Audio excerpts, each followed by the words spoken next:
as much as we have assessed that the paint has been a problem for the Raptors this season, not just defending it, but scoring in it, I didn't realize perhaps the severity of the issue for the Raptors in those spots. And with that recent loss to the Thunder, there is a much larger showcase of where the biggest needs are for this Raptors team in the offseason.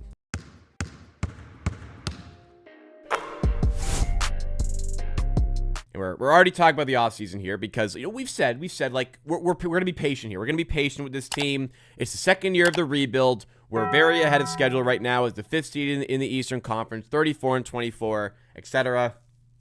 We don't need to go all out and make a move right now. And I understood why Bobby Webster decided to hang on to his first-round picks that the franchise had at the most recent trade deadline. But the work now needs to be done in the offseason. Clearly, this is a pretty good team. Clearly, Scottie Barnes is a cornerstone you can build around. It's time to start giving him the tools to really find success out there on the court. We can't be as bad as we are when Scottie Barnes is not playing. So we need to be able to strengthen this team. So where are those areas? What are the areas that need to be strengthened, rather? Well, I think what's very clear and was a good showcase is that recent loss to the Thunder is the paint for the Raptors. Kind of on both ends of the floor, but the Raptors really got beat up in the paint in this game. 38 points in the paint for the Raptors compared to 56 by the Thunder. I know they had 12 offensive rebounds to R7. Granted, 4 of those came on one possession. So, like, that kind of skews it a little bit to me. It's not like the stat is what it is, but that does skew it a little bit for me. But the points in the paint, like the battle in the paint, the Raptors need to be better there. They've had, like, decent success in that this season, especially, like, from their efficiency in the paint. But it's just such a contrast in performance when they get outplayed in the paint versus when they outplay the other team in the paint. Let me show you the statistics I've pulled up here. So I went to Hoop Stats and looked at the in the paint numbers for the Raptors. And this is based on their calculation of the efficiency recap difference. So I looked at when the Raptors had a superior efficiency based on their calculations, when the Raptors have a superior efficiency in the paint, and when they have an inferior efficiency in the paint compared to their opponents in any given game. And the results show that the Raptors, like, this is a pretty pivotal component of the game.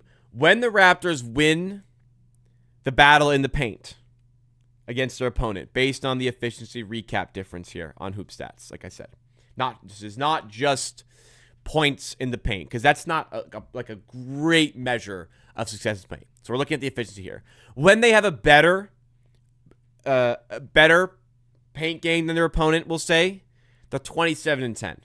So you would think they'd have a better record when they win the paint battle. When they lose the paint battle, they have a record of 5-14.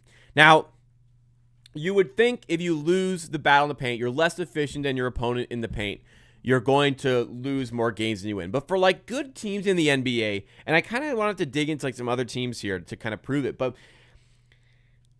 good teams still shouldn't be that bad when they get outscored in the paint, essentially. 5-14 is an alarming number. It is so very clear the Raptors need to win the battle in the paint to win games right now.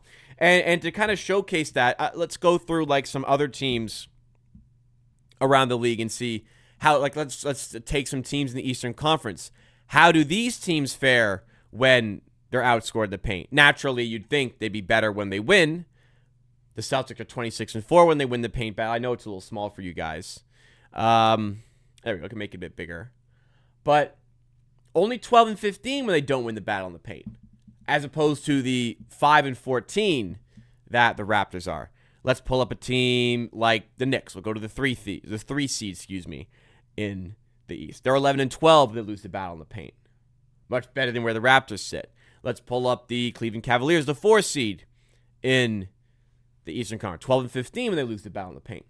So it's of course, if you're less efficient than your opponent in the paint, I would say it's going to be a lot harder to win. But it's just how severe it impacts this Raptors team. And I think part of the reason why it's so impactful towards the Raptors is because they can't make it up elsewhere. Like, if they're not playing well in the paint, well, tell you, the offense isn't coming from anywhere else.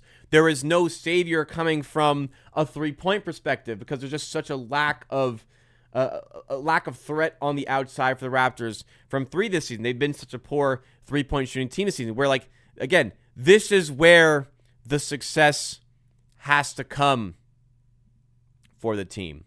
And it just hasn't been there for the Raptors. I'll pull up, like, let's even pull up, like, shooting percentages for the Raptors this season. And kind of see where it's at from a three-point shot. Give me a second to pull it up. Here. So this season, the Raptors, they've come up a little bit, but they're still a bottom 7 team in the NBA in three-point percentage.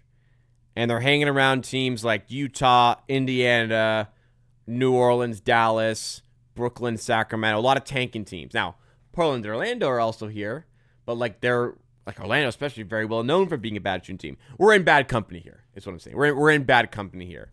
So when we don't win the paint battle, nothing is alleviating the stress from outside. Like, we have to win the paint battle. It's so important for the Raptors to do that. And they lost it by quite a bit here against the Thunder, and that was why there were so many complications in this game, despite the near sensational, historical, remarkable comeback for this team. So I kind of wonder, like, in a game like this, I get, like, what's more difficult. Jakob Poeltl wasn't available, and that's obviously a very large paint presence for this team. But, like, isn't this why we acquired Trayce Jackson-Davis? I'm not saying he's, like, opening the gates, breaking the game against the Oklahoma City Thunder. That would have got us over the line for a win in the game. But I kind of do wonder, like, this is the type of game where you would want him. Some rebounding help, some interior game, some pick and roll action. I don't know. You acquired him. I would have thought this was a game where you'd want to use him. We'll see what sort of role he has for the rest of the season. So, but like I said, like, when you're losing the paint battle and the team is outscoring you, we just find it so difficult to match that scoring pace. The Raptors actually shot the three ball really well in this Thunder game, so this particular game is not a great example where they go 18 of 38 from three.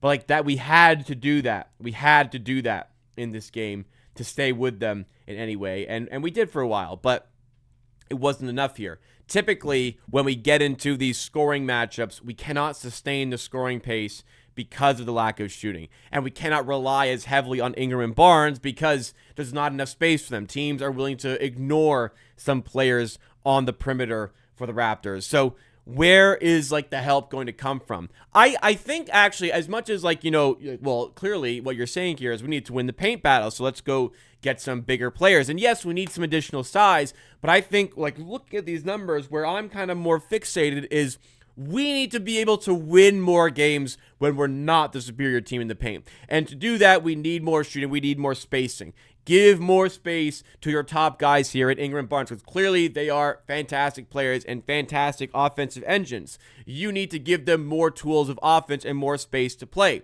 Now, does the team need to be bigger? Yeah, still a very small team. The NBA right now is built around size and shooting. The two biggest weaknesses for the Raptors right now are size and shooting. Not exactly where you want to be, but you've got these outstanding players in the team, like Scottie Barnes, who has been so sensational this season. In the offseason, it's very clear the area that needs addressing the most, to me, is the shooting. Easier said than done, but you've held on to your first-round picks for a reason. I think it's time to make a splash and get someone who's really going to make a difference for this team from a shooting perspective.